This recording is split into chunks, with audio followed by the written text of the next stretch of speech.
Javier. Ya, ¿se escucha? Súper.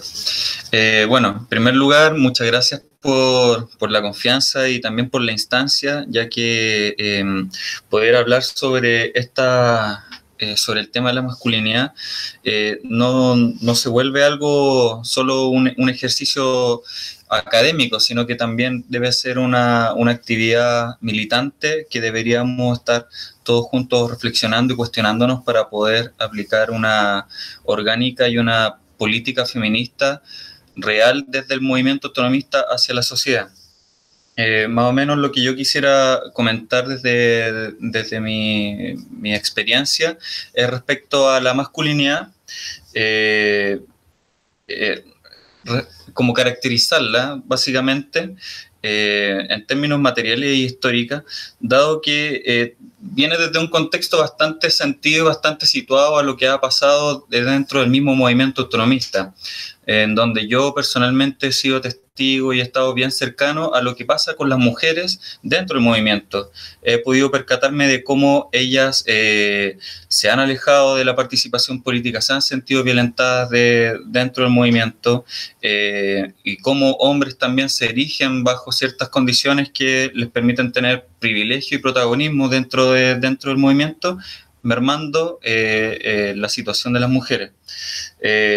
Y cuando cuando uno empieza como a tratar de buscar las causas de por qué está pasando esto, uno escucha mucho sobre que está muy masculinizado el espacio político, que las prácticas y las dinámicas están muy masculinizadas, y uno se pregunta, bueno, ¿qué es esta cosa llamada masculinidad? Y también cuando uno trata de ir más a fondo, uno ve algo que es un concepto que en psicología, bueno, yo soy psicólogo, donde se llama la psicologización. O sea, vemos que las características, las causas se asocian a elementos personales. Uno ve que dicen, bueno, es que los hombres no están interesados, están desmotivados, las mujeres tienen miedo o están desmotivadas. Entonces, eso cuando uno lo ve en un espacio y en una orgánica política de izquierda con vocación transformadora, uno ve que finalmente eso despolitiza finalmente la discusión y la capacidad de poder establecer una estrategia propiamente tal de transformar las condiciones en las que estamos viviendo. Entonces, de partida yo digo que el hablar sobre la masculinidad es de por sí algo que debería tener una vocación de ir en contra de la psicologización de lo que se hace. Entonces, básicamente también hacer una consideración, hablar sobre lo que quiero hablar desde la posición a la que quiero hablar, no es hablar sobre el feminismo, sino a propósito del feminismo. En la condición de hombre no podríamos ponernos en la condición de expertos hablando sobre el feminismo, etcétera, porque esa es una lucha que históricamente han sostenido, han puesto los problemáticas, han problematizado, han disputado las mujeres. Y básicamente entonces el lugar que nosotros los hombres tenemos que tomar respecto a esto es reflexionar cuál es el lugar que tenemos nosotros en la sociedad, como también en la misma militancia. Entonces, reflexionar sobre la masculinidad es a propósito del feminismo, es hacerse cargo de una denuncia que se ha hecho, que es histórica de las mujeres, y es poder hacerse cargo de lo que dice Bell Hooks, que es una feminista afroamericana que llama que el feminismo es para todos. O sea, todos nos tenemos que hacer cargo dentro de este paraguas que es llamado el patriarcado, para poder transformarlo. Otra cosa que quisiera considerar es que si bien ahora estamos hablando algunos sobre el tema de la masculinidad, no debería ser algo que solo algunos estén hablando. Debería ser algo que esté colectivizado, y por eso saludo esta instancia, porque si no el asunto del género se va a, como se llama, getificar. Getificar quiere decir como que se va a reducir solo al tema, el género es solo el tema de género, lo masculino solo los temas masculinos. Finalmente estamos separando conflictos y eso no nos permite seguir avanzando. Entonces, lo otro es que cuando, así como hablaba tanto Javier como Jaime, cuando se habla de la masculinidad como que hay que empezar a deconstruir y crear nuevas masculinidades, cuando estamos hablando de eso, estamos hablando de que la masculinidad, así como hablamos de la deconstrucción, estamos hablando de que la masculinidad es algo que se construye bajo ciertas condiciones materiales y históricas. Entonces, cuando nosotros estamos hablando de eso, tenemos que realmente considerar cuáles son esas características, cuáles son esas condiciones de producción que son materiales y que son históricas. Y ese es el propósito de esta intervención. partir quizá con algo bien básico, que, bueno, siempre cuando uno define algo tiene que ir como a la etimología, porque la etimología también da cuenta de la historia y los significados asociados a ese concepto. La masculinidad, cuando uno lo define viene del latín y quiere decir masculinus, y ese es un adjetivo que refiere a el macho. Masculus, que viene de esa palabra, designa al ser que está dotado de órganos para fecundar, ¿ya? También designa lo que es propiamente varonil, o pone en referencia también características como la fortaleza o la vigorosidad.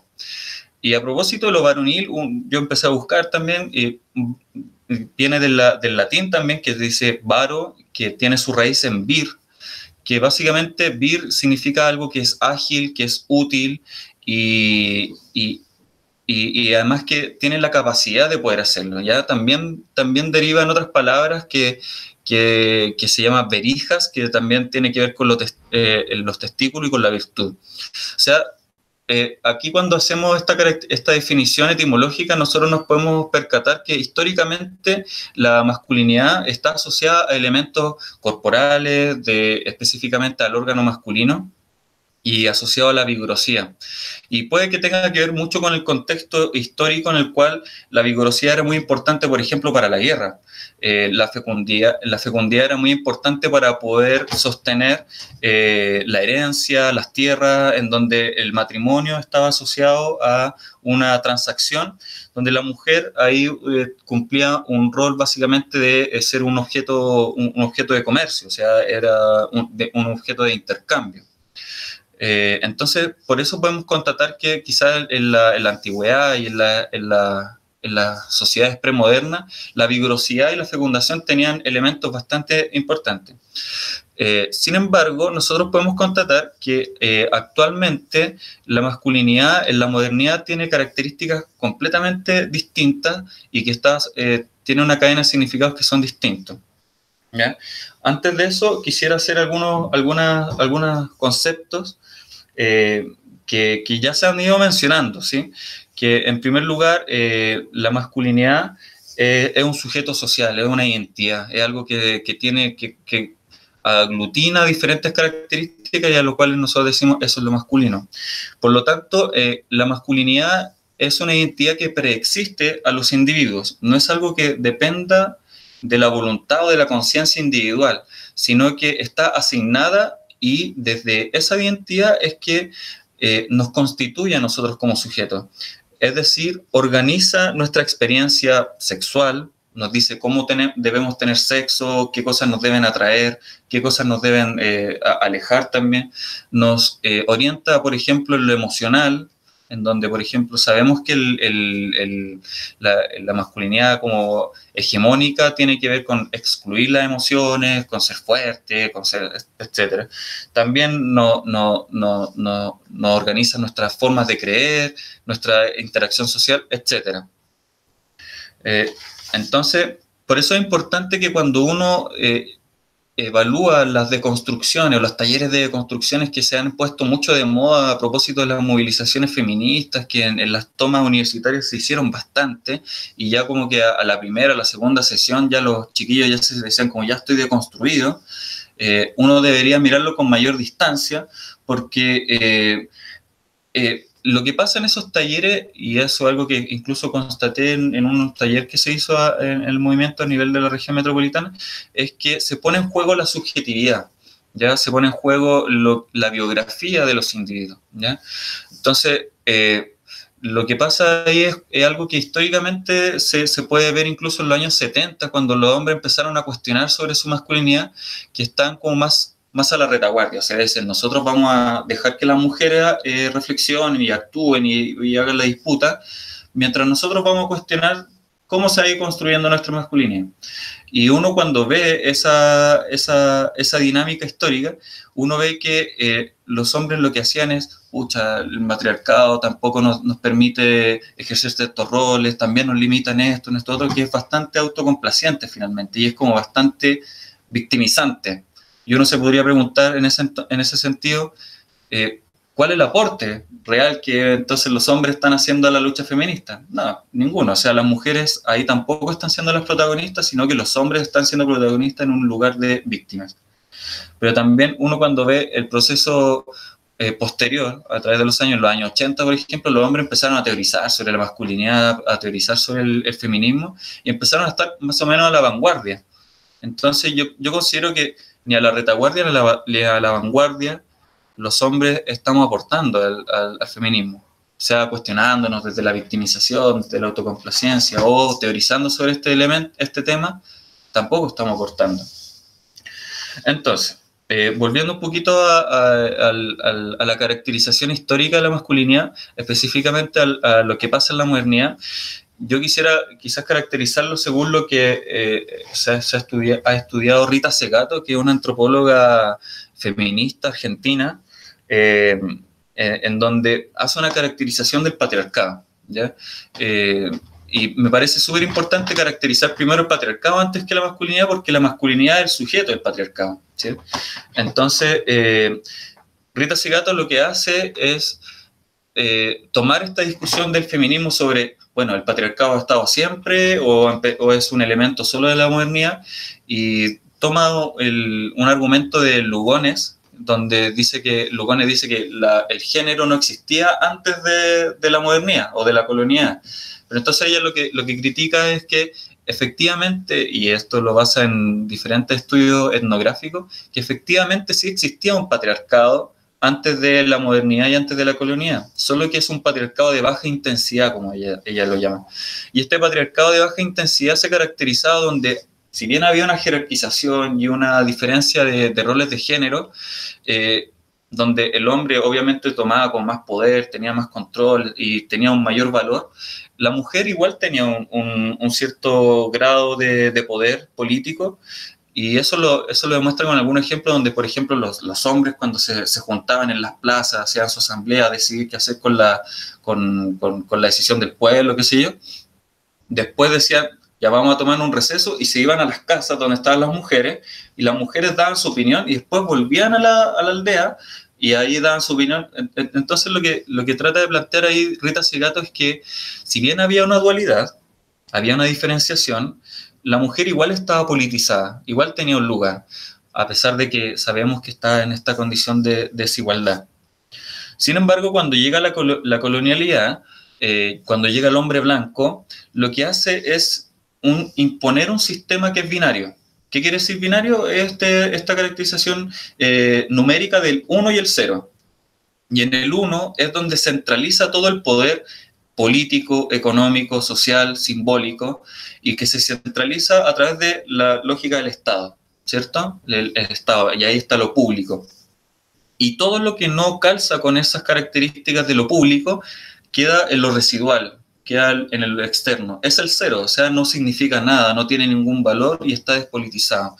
Entonces, de ahí viene que en este sistema colonial patriarcal, todo lo que no tiene relevancia para este sistema y todo lo que no le es funcional, que por ejemplo es la mujer, queda en un espacio de marginalidad, queda minorizado, y todo lo que es asunto de lo femenino, de la mujer, queda en un espacio de exclusión.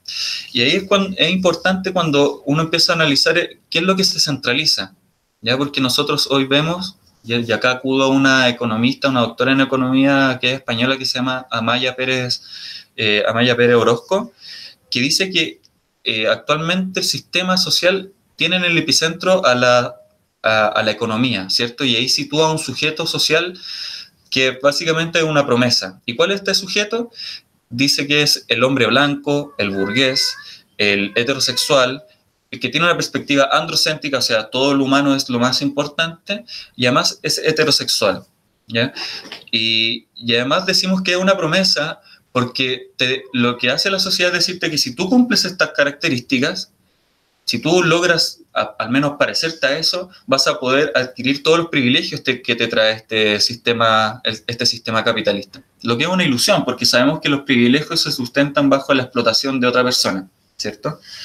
Entonces, podemos decir entonces que, dado que ocurre esta imposición del hombre blanco hacia las sociedades precoloniales, acá en Latinoamérica específicamente, lo que hace también el hombre blanco es buscar una suerte de alianza, una alianza entre comillas, con el hombre indígena, ¿ya? Y digo que es una alianza porque ocurre un proceso de emasculación, es decir, hay como yo te quito todo el poder, pero si tú sigues nuestras normas como blanco, vas a poder tener ciertos privilegios, o sea, y el privilegio básicamente era sobrevivir, básicamente. Y el hombre indígena entonces se asocia a esta caracterización. Entonces podemos decir que dadas estas condiciones materiales e históricas en las cuales se ha específicamente en Latinoamérica, la masculinidad se constituye entonces como una identidad propiamente tal, propiamente violenta, esta condición binaria, donde todo aquello que no cumple estos roles, estas funciones, esta característica, pasa a ser residual, pasa a ser violentado, e incluso para poder validarse, y acá tomo un poquito lo que dice Jaime, lo que decía Jaime, es que siempre está constantemente tratando de validarse esta identidad. Y se está tratando de validar a través de la violencia, a través de minorizar, de invisibilizar, e incluso algo que nosotros podemos ver en la militancia.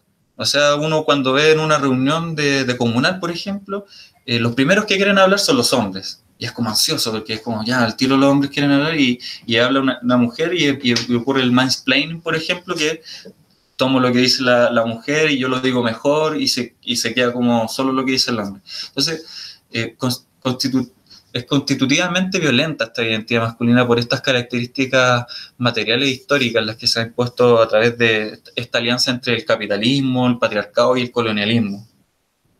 Y esta masculinidad yo creo que tiene características bastante claras que hay que definir, no solo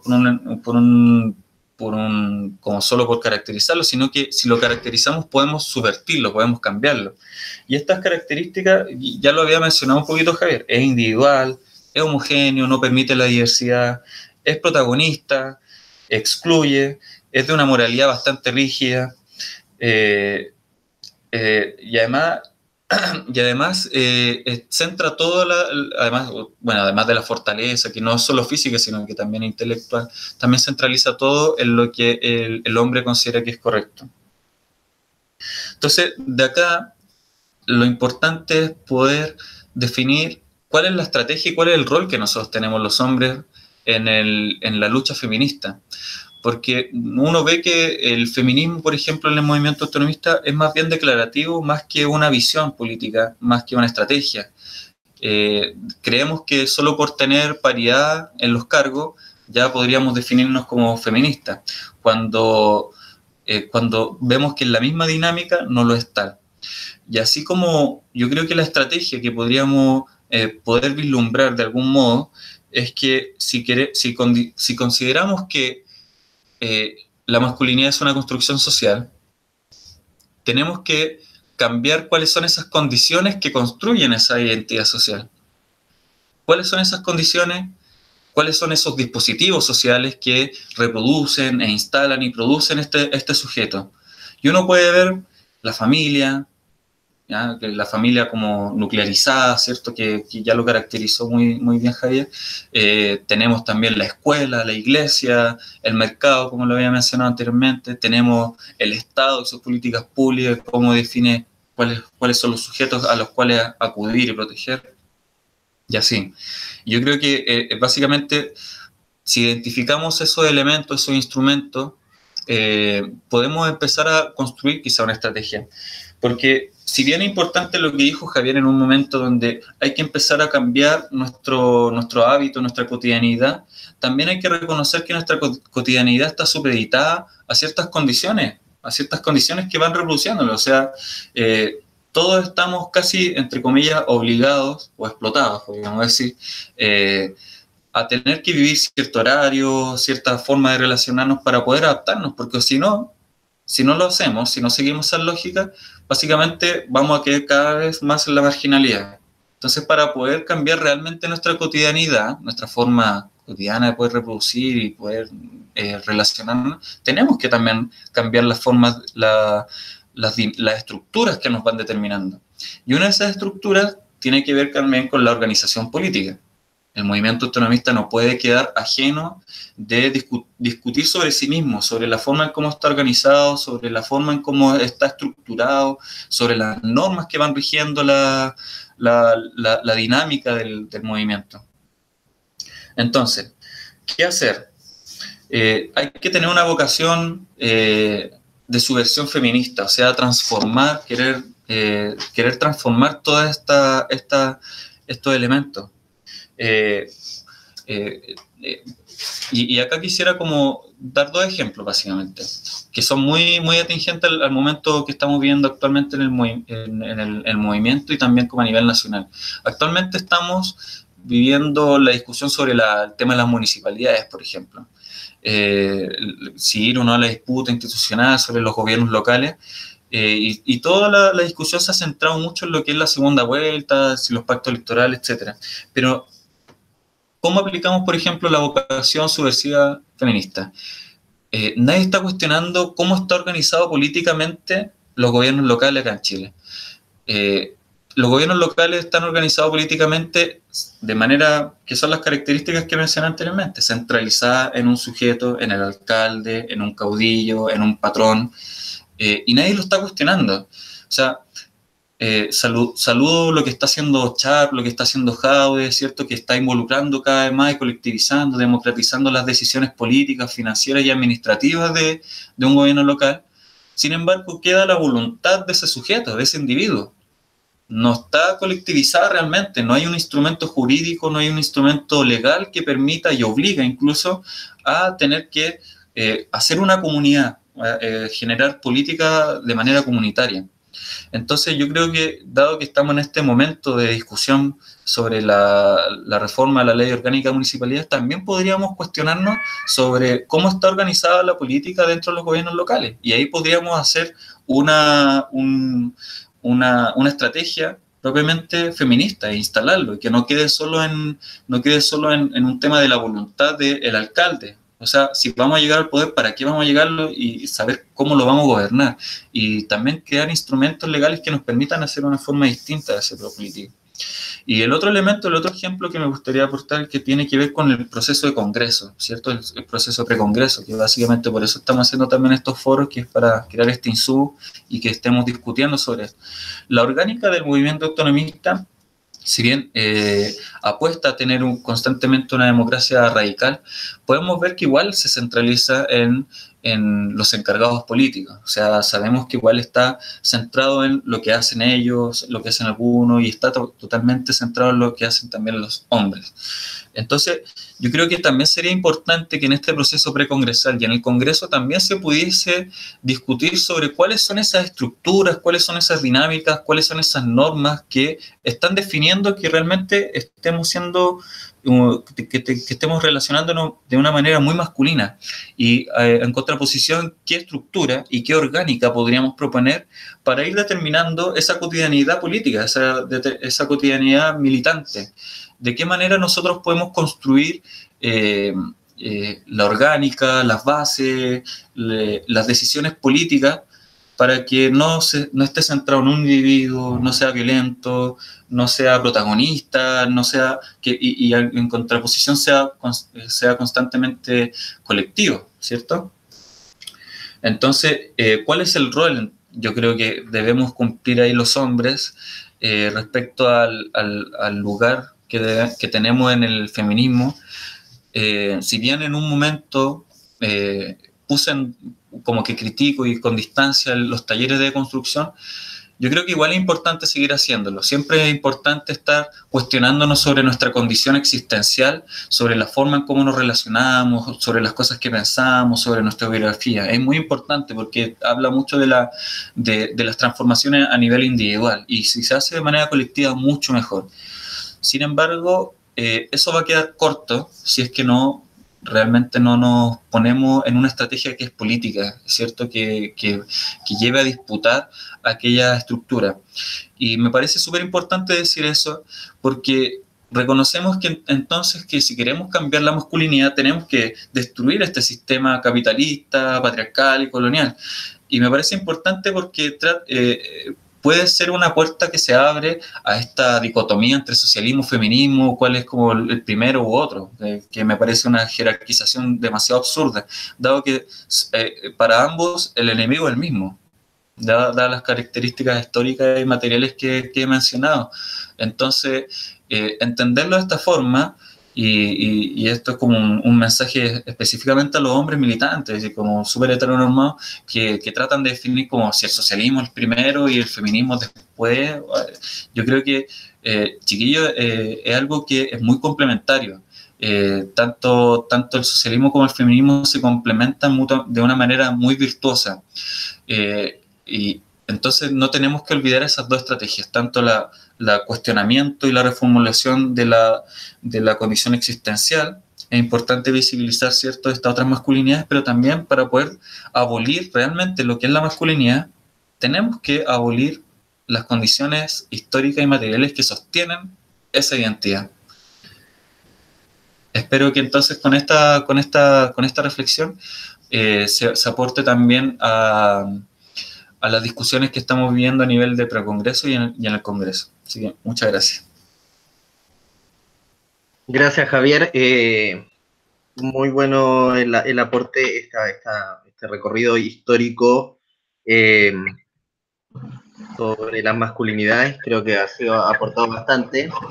Me quedo, antes de pasar con Constanza, así le hago el link entre lo que hablaste vos y Constanza, en algo que dijiste sobre las tomas feministas y que se hacían reuniones de masculinidades, y últimamente también ha surgido el concepto de nuevas masculinidades y también los varones antipatriarcales.